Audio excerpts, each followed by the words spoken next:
Same canteen, same lunch queue, and yet everyone does friendship completely differently. One mate texts the whole group to make plans.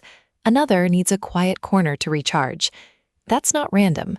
The learning genius that shapes how you revise also runs quietly underneath how you connect, fall out, and patch things up.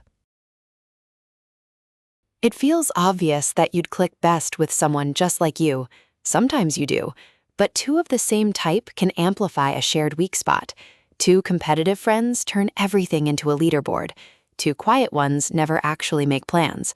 The strongest friendships are often near opposites who quietly cover each other's gaps. The instigator drags the quiet one into a bit of life. The quiet one gives them somewhere calm to land. So here's how to read a fallout before it grows. First, notice the repair style. Some friends run straight at conflict. Others would rather it just dissolved. Second, don't mistake bluntness for an attack or helpfulness for nosiness. Third, when a mate avoids conflict, meet them halfway instead of assuming they're being difficult. Most school fallouts aren't about the issue. They're about mismatched repair styles you can learn to translate. And the same idea shapes how you learn. The whole faculty adapts to your learning genius, not against it. The connector gets warmth and collaboration. The quiet thinker gets space and depth. The instigator gets variety and pace. Mentor sits at the center, coordinating it all, and speaking to your style in every subject.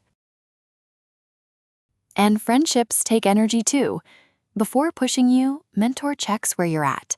Green means you're sociable and rested, so connect and collaborate. Amber means you're peopled out, so keep it small and core only.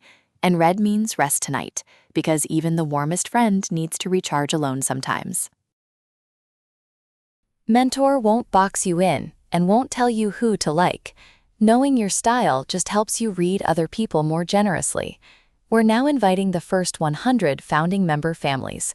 Your learning genius isn't a label, it's a map of how you connect. Find your learning genius at aitutors.me.